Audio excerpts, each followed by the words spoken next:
오늘 본문은 참 중요한 본문입니다. 예수님이 이 땅에 성육신하시는 것도 중요하고 부활하시는 장면도 중요하지만 초대교회가 드디어 세워지고 역사의 새로운 지평이 열리는 성령이 약속하신 성령이 오늘 본문에 부어지는 장면, 오순절 마가 다락방에 모인 150명의 형제들 150명의 사람들에게 성령이 임하는 장면은 참 중요한 장면이죠. 우리가 지금까지 어떤 말씀을 살펴보았는가 하면 하나님의 꿈이 어떤 것이었는가를 살펴보았고, 그리고 하나님의 꿈이 이루어지고 성취되기 위해서 어떤 준비를 해야 되는지를 말씀을 나누었습니다. 그래서 함께 모여서 마음을 같이 해서 오로지 기도에 힘쓰는 준비, 그리고 가룟 유다의 빈자리를 채우는 사람의 준비, 이제 그런 준비가 다 되었고 이제 합심해서 기도를 쭉 드렸어요. 여러분, 지금 오순절 날이 이미 이르렀다 이렇게 말씀하죠. 그러면 함께 모여서 마음을 같이 해서 기도를 드렸는데 이 얼마 동안 기도를 드렸을까요? 우리 요한복음과 같이 보면 생각할 수 있습니다. 예수님이 사흘 만에 부활을 하셨죠. 그리고 부활하신 후에 며칠 동안 자기를 나타내 보여주셨습니까? 사도행전 1장에 보면 40일 동안, 그죠? 1장 3절에 보면 40일 동안 살아계심을 나타내 보여주셨죠. 그리고 6월절로부터 이제 50일째 되는 날이 오순절이거든요. 그래서 50일째 되는 날이니까 며칠 동안 기도했냐면 7일 동안 기도했다는 계산이 나옵니다. 40일 계셨고 사흘 부활하셨고 그리고 50일째 됐으니까 7일 동안 합심으로 기도했다. 그리고 그 기도는 결과를 만들어냈다는 사실을 우리가 먼저 확인할 수 있습니다. 여러분, 교회가 함께 모여서 마음을 같이 해서 오로지 기도에 힘쓰면 아무런 일도 일어나지 않는다. 그럴 수는 없다는 것이죠. 성경은 그렇게 기도했을 때 반드시 어떤 결과를 가져왔다는 사실을 우리에게 가르쳐 줍니다. 그러므로 우리는 기도할 때, 함께 모일 때 어떤 마음을 가져야 되느냐 하면 하나님의 시간과 때가 되면 반드시 결과가 있고 응답이 있다. 이런 확신을 가지고 기도할 때는 인내하면서 오래 참으면서 기도하는 것이 중요합니다. 그렇죠? 근데 기도하다가 어떤 마음이 드느냐면, 야, 기도해도 아무런 변화도, 역사도, 일도 하나도 일어나지 않는 것을 보면 그만 뭐가 찾아와요? 낙심이 찾아오고 힘이 쫙 빠지는 경우가 있거든요. 그때마다 우리는 기억해야 됩니다. 기도에는 반드시 결과가 있다. 기도는 실패가 없다. 이 사실을 꼭 기억해야 돼요. 근데 우리 눈에 보기에는 아무런 일도 일어나지 않는다. 그건 내 관점일 뿐이고 하나님은 반드시 우리의 기도를 사용하신다는 사실을 꼭 기억했으면 좋겠습니다. 하나님은 오늘 급하세요. 하나님이 오늘 말씀해 보세요. 2절에 보시면 하늘로부터 급하고 강한 바람 같은 소리 있죠. 일단은 급하다는 단어 그리고 강하다는 단어가 나와요. 저는 이 말씀을 읽으면서 하나님의 어떤 마음을 느낄 수가 있었어요. 하나님이 지금 어떠신 거예요? 급하신 거예요. 하나님이 지금 막 하나님의 열정을 우리가 엿볼 수가 있어요. 하나님이 어떤 면에서 지금 마음이 급하실까요? 하나님이 어떤 열정을 지금 가지고 계실까요? 우리는 그걸 볼 수 있어야 돼요.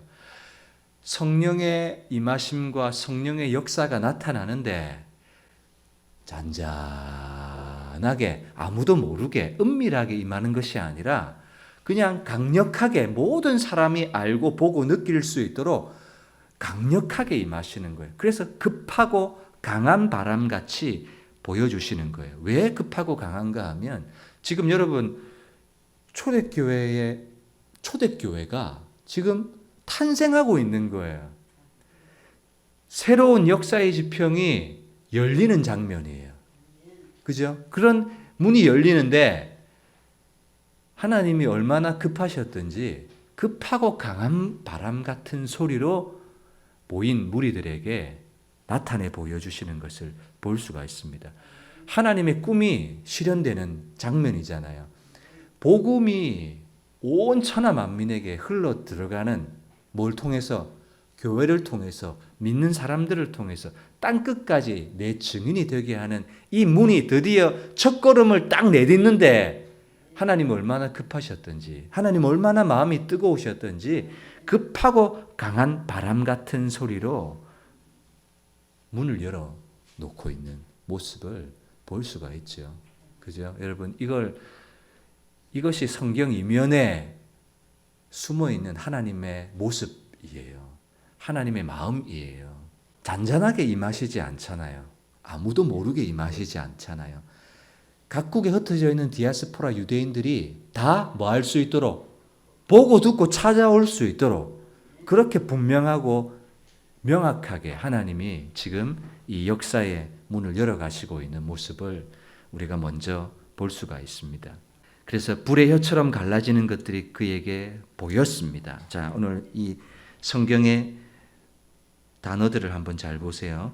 2절에 보면 하늘로부터 급하고 강한 바람 같은 소리. 여러분, 소리는 뭐예요? 들리잖아요. 내 귀로 들리는 소리예요. 그리고 3절에는 보시면 불의 혀처럼 갈라지는 것들이 그들에게 보여요. 그리고 그 보인 것이 각 사람 위에 하나씩 임하여 있는 것이 보이는 거예요. 여러분, 성령이 임한 모습이 임했나 안 임했나 흐리멍텅하게 임한 것이 아니라 누가 봐도 성령이 임했다는 것이 들리게끔, 보이게끔, 경험할 수 있게끔 성령이 임하셨어요. 여러분, 이 말은 내가 너희와 함께 하고 있다는 것을 눈에 보이게 경험되는 현상으로 알려주신 거예요. 맞죠, 여러분? 예수님이 내가 세상 끝날까지 너희와 함께 하겠다 약속하셨잖아요. 남아있는 제자들이, 예수 믿는 사람들이 눈에 보이는 육신의 예수님은 부활 승천하셨는데 어떻게 예수님이 세상 끝날까지 우리와 항상 함께 하신다는 것을 확신하면서 죽는 자리까지 갈 수 있어요? 성령께서 임하시는데 그 임하신 것이 임했나 안 임했나 잘 모르겠다 그런 게 아니라 눈에 보이고 소리에 들리고 느껴지고 경험되는 형태로 하나님이 내가 너와 함께 한다는 것을 보여주셨다 그 말이에요. 여러분, 이 초대교회의 오순절 마가다락방에 성령이 임하신 이 장면은 오늘날 교회에게 참 많은 의미와 교훈과 교회가 나아가야 될 방향을 우리에게 제시해주고 있습니다. 그것을 여러분들과 오늘 세 가지를 나누겠습니다. 자, 지금까지는 서론이었습니다. 서론에는 하나님의 열심, 하나님의 마음, 하나님의 그 태도, 그죠? 그걸 여러분들에게 나누었고요. 어떤 의미가 있느냐면 첫 번째는요. 육신의 예수님은 이제 부활 승천하셨고 눈에 보이지 않지만 약속하신 성령이 우리에게 임했습니다. 근데 그것이 눈에 보이고 경험되고 확실하고 분명하게 임했어요. 그래서 내가 너희 가운데 함께 있다는 사실을 알려주셨거든요.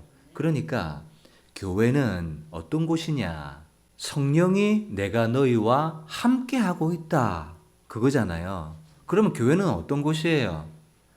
교회는 인력으로 움직이거나 사람의 생각으로 좌지우지 되는 그런 공동체가 아니라는 거예요. 교회는 어떤 곳이에요?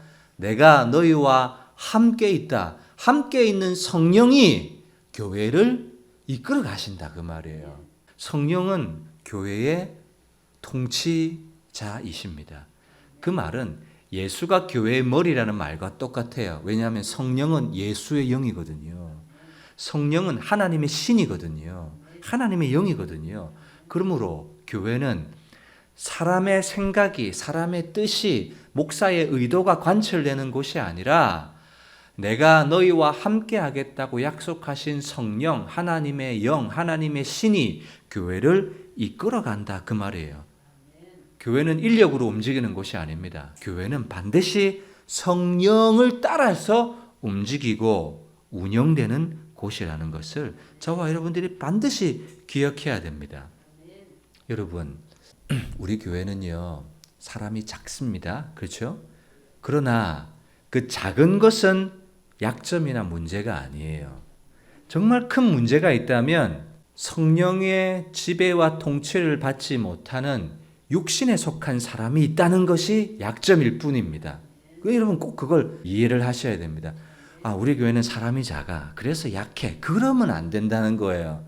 작지만 우리 모두가 다 성령의 지배와 통치를 받을 수 있다면 그건 강하다 그 말이에요.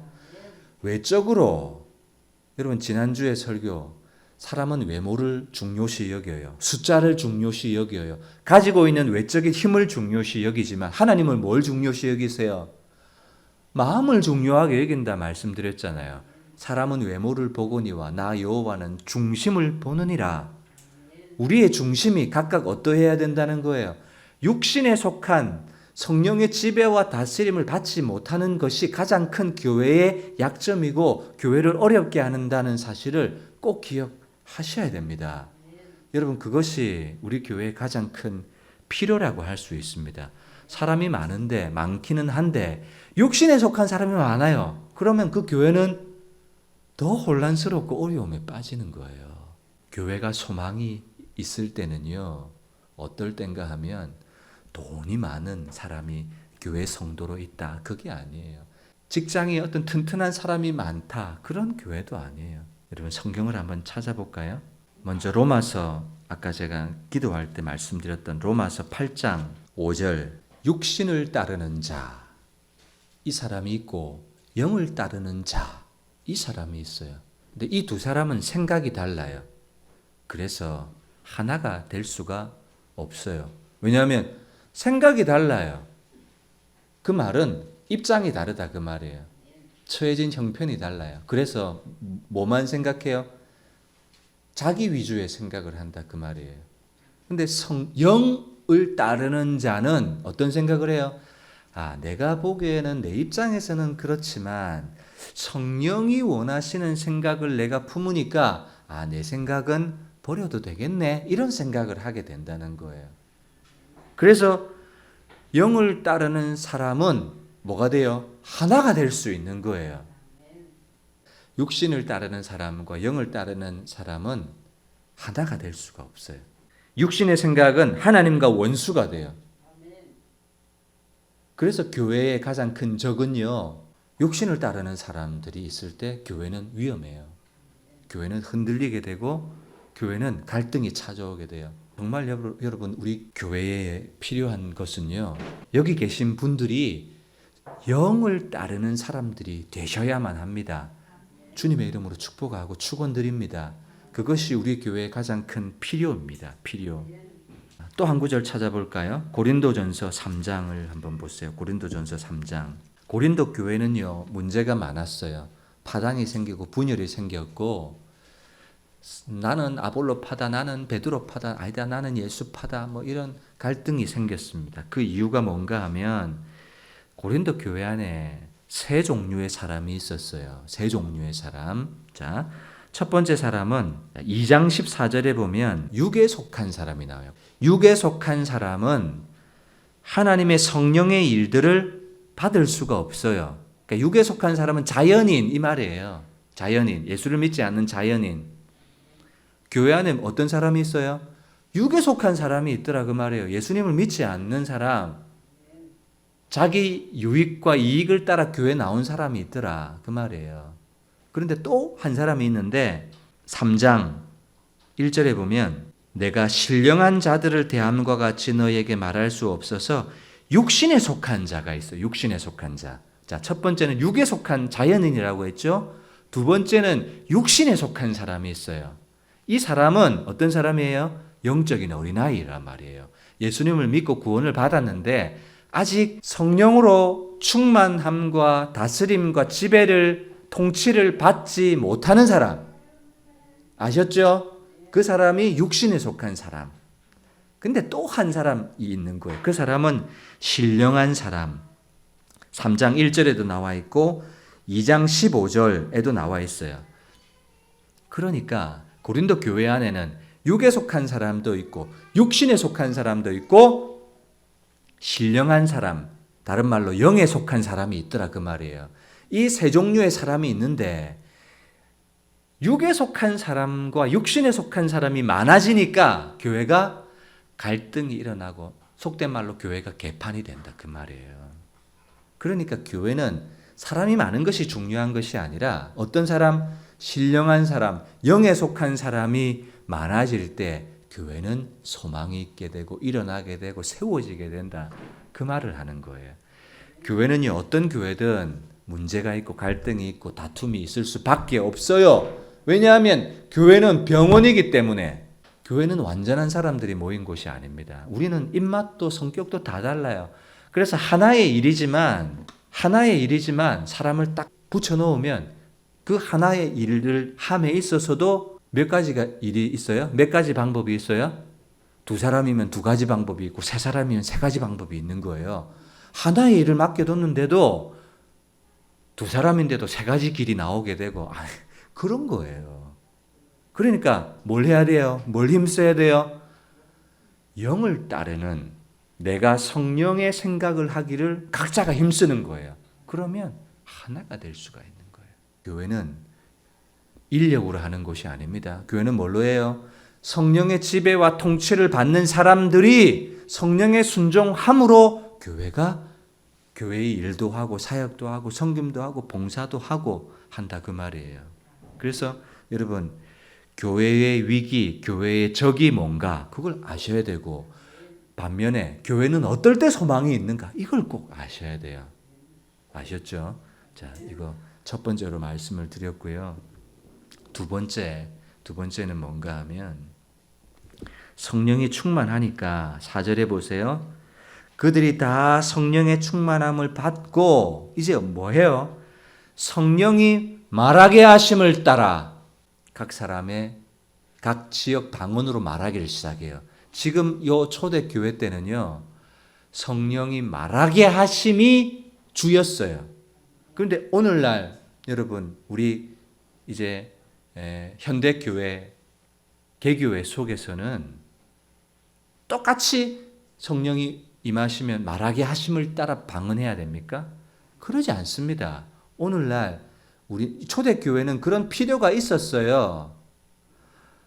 왜냐하면 어떤 필요였느냐면 지금 오순절이잖아요.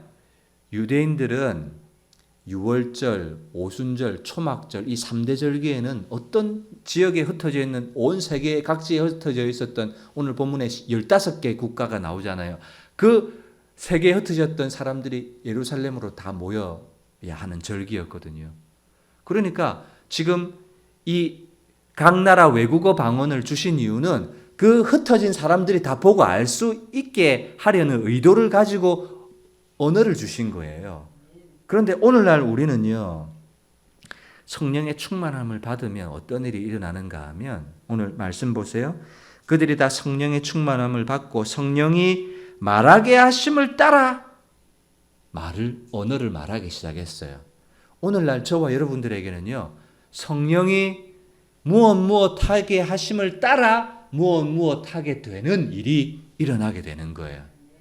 자, 초대교회는 성령의 말하게 하심을 따라 각 난곳 방언으로 말하기를 시작했어요. 오늘 저와 여러분들에게도 성령이 임하시면 성령이 보게 하심을 따라 보는 일이 일어나고 가게 하심을 따라 가는 일이 일어나고 느끼게 하시는 것을 따라 느끼기 시작하고 성령이 결정하게 하심을 따라 결정하게 하시게 하고 성령이 전도하게 하심을 따라 전도하게 하고 성령이 섬기게 하심을 따라 섬기게 하고 성령이 봉사하게 하심을 따라 봉사하게 하고 이제는 우리는 다 다른 거예요. 그러니 여러분 나에게 성령이 임하면 나도 방언해야 되겠구나. 이렇게 이해하시면 안 돼요. 우리는 사람에 따라 다 달라요. 우리에게 성령이 임하면요, 우리에게는 성령이 나의 필요를 너무나도 잘 아시는 분이세요. 그렇기 때문에 우리에게 성령이 임하게 되면 각 사람과 공통적으로 나타날 수도 있지만 나타나지 않을 수가 있는 거예요. 어떤 사람은 막 눈물을 흘려요. 그러나 어떤 사람은 마음의 결단을 하고 힘을 얻고, 어떤 사람은 길을 찾고, 어떤 사람은 애통하고, 성령이 회개하게 하심을 따라 회개하고, 성령이 다짐하게 하심을 따라 결단하고, 이렇게 다양하게 하나님의 역사가 일어나게 되는 거예요. 그렇기 때문에 여러분 뭘 구하셔야 돼요? 성령의 역사를 인정하고 성령님을 구하고 초청하는 것이 우리에게 필요하게 되는 거죠. 그래서 성령의 통치를 받는 행위가 말을 통해서 드러났어요. 그러나 그게 다 달라요. 성령의 통치를 받으면 다른 행위가 나오고, 다른 행동도 나오고, 다른 역사도 나오고, 다른 사역도 나오고, 다른 일도 나와요. 성령이 교회를 섬기게 하심을 따라 교회를 섬기는 성도가 있고, 어떤 분은 교회를 성령이 전도하게 하심을 따라 전도하게 하시는 분도 있고, 어떤 분은 성령이 임하니까 성도들을 섬겨요. 그래서 성령이 섬기게 하심을 따라 성도들을 섬기는 분도 있고, 식사를 준비하시는 집사님도 성령이 요리하게 하심을 따라, 식당에서 일하게 하심을 따라, 성령이 하게 하심을 따라 하는 거예요. 그것이 포인트고 핵심이에요.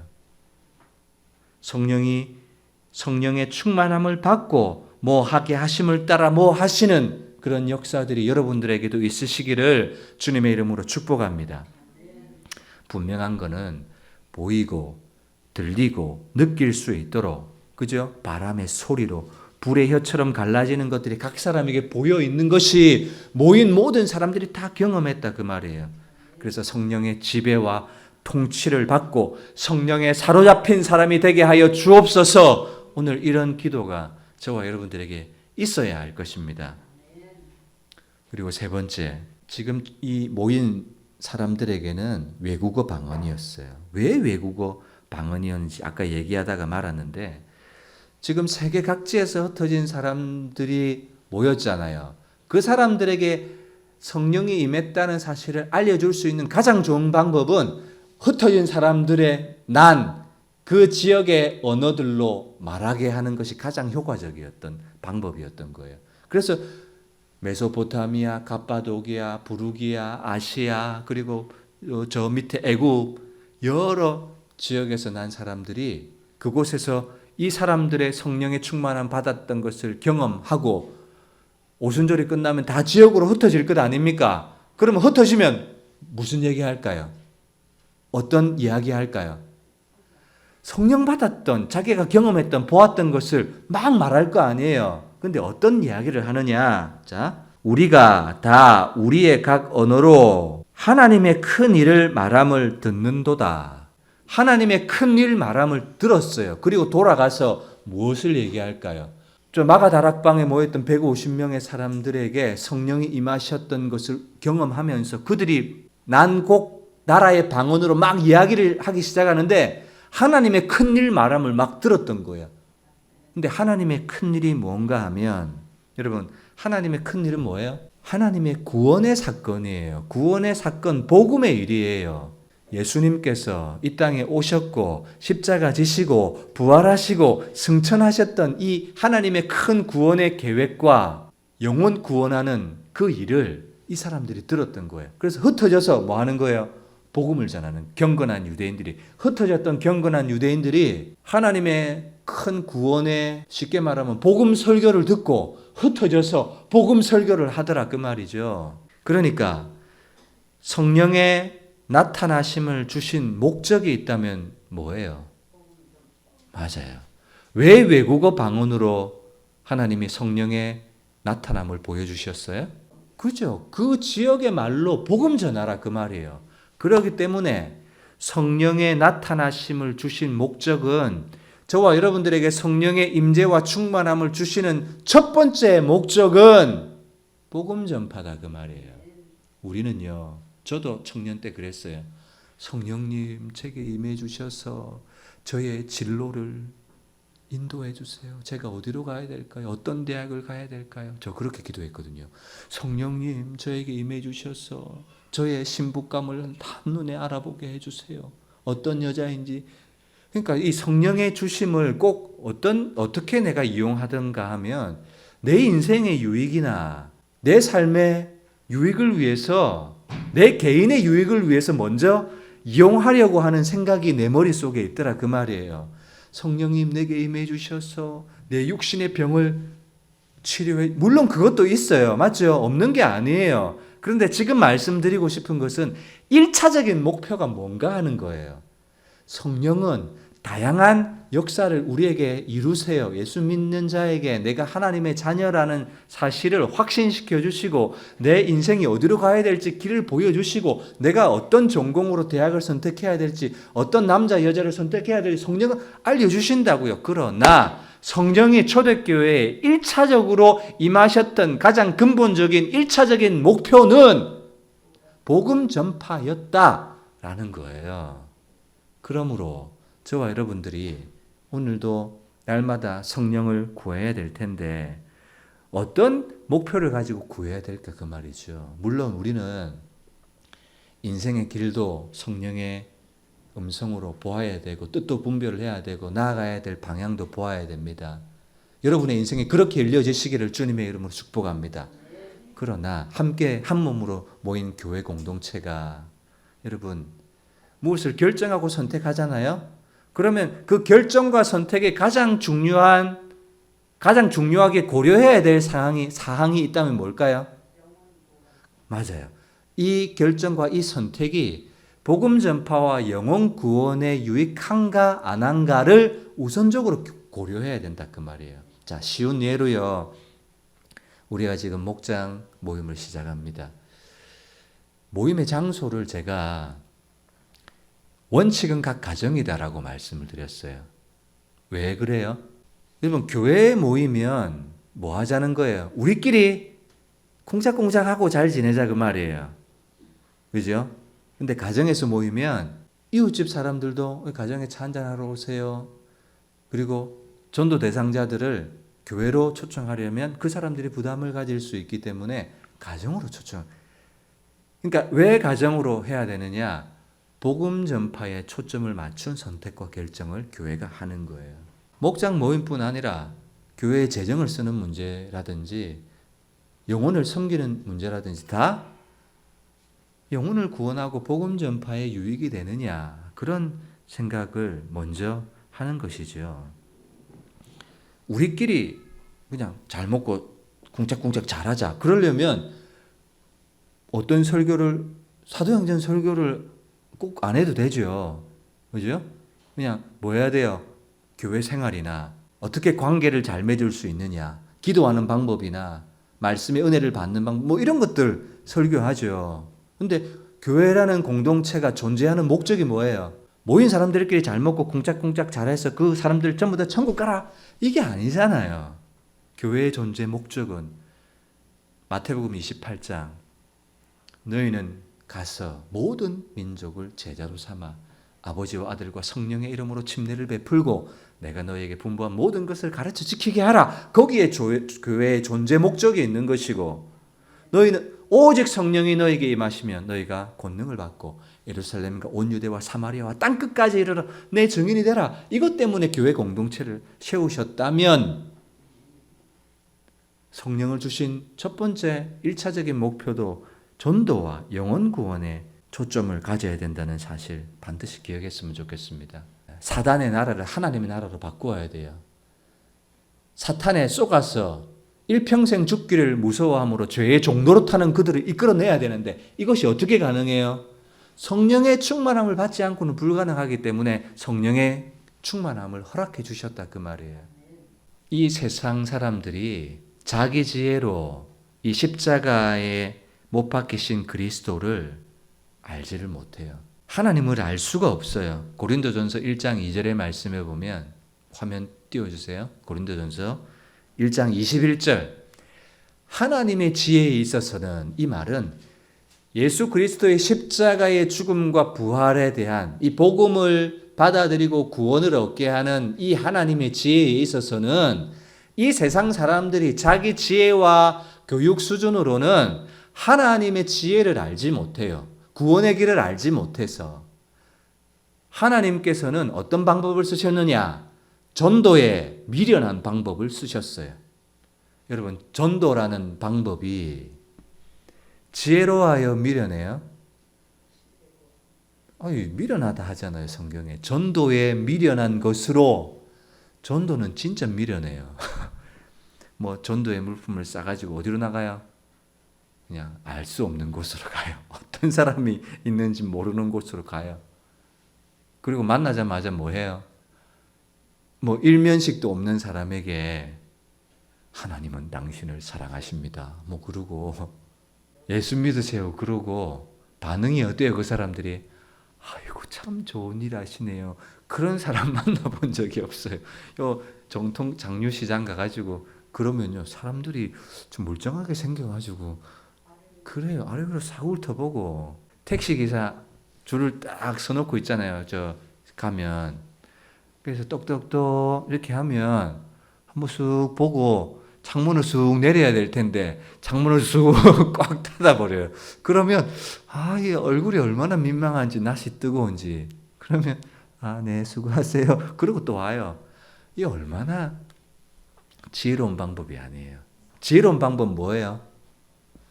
돈을 확 풀고 선물을 확 풀고 세상의 방법으로 화려한 가수를 초청하고 그죠? 추첨도 막 하고 그래가지고 그냥 사람을 끌어모으면 참 좋을 텐데 하나님은 전도에 미련한 방법으로 구원하신다 그 말이에요. 십자가에 달린 그리스도는 어떻게 이해할 수 있어요? 성령으로만 받아들일 수가 있다 그 말이에요. 그러니까 돈 안 쓰고 뭐 세상의 방법 안 쓰고 오직 전도에 미련한 방법으로 쓴다 그 말이에요. 그런데 사도행전 13장 48절의 말씀을 보면 전도에 미련한 것으로 전도하지만 영생 얻기로 작정된 자는 다 믿더라. 이게 중요한 거예요.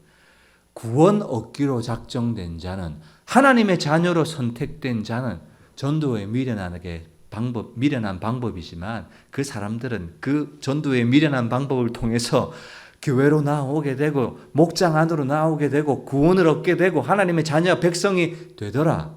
그렇게 말씀하고 있는 거예요. 저와 여러분들이 오늘 초대교회에 임했던 성령의 충만함은 하나님의 열정과 하나님의 열심을 담고 있는 것이었습니다. 그리고 그 하나님의 열심과 열정은 오늘날 교회에게 세 가지 교훈과 의미 그리고 교회가 나아가야 될 바를 알려준다고 제가 세 가지를 설교했습니다. 첫 번째는 뭐였습니까? 교회는 인력으로 움직이는 데가 아니다. 하나님의 성령으로 충만함을 받은 사람이 하나님의 영의 통치가 있는 사람들이 육신을 따르지 않고 그죠? 영적인 어린아이가 아니라 신령한 사람으로서 교회가 세워지게 된다. 그것이 교회가 나아가야 될 방향이다. 그리고 두 번째, 성령이 충만하니까 성령이 말하게 하심을 따라 무엇 하게 되는 저와 여러분들도 성령이 무엇 하게 하시는 것을 따라 무엇 하게 하시는 그래야 뭐 돼요?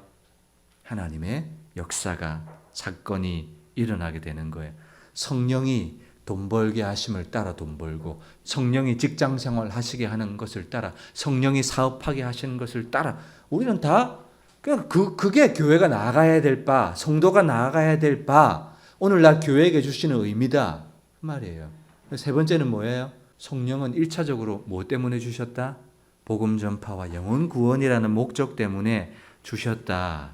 그래서 전도에 미련한 방법이지만 성령을 의지해서 전도에 미련한 방법으로 나가지만 하나님은 구원받기로 선택받기로 천국 가기로 작정된 사람이라면 반드시 믿게 된다. 영접하게 된다. 왜? 성령이 그것 때문에 임하여 주셨기 때문에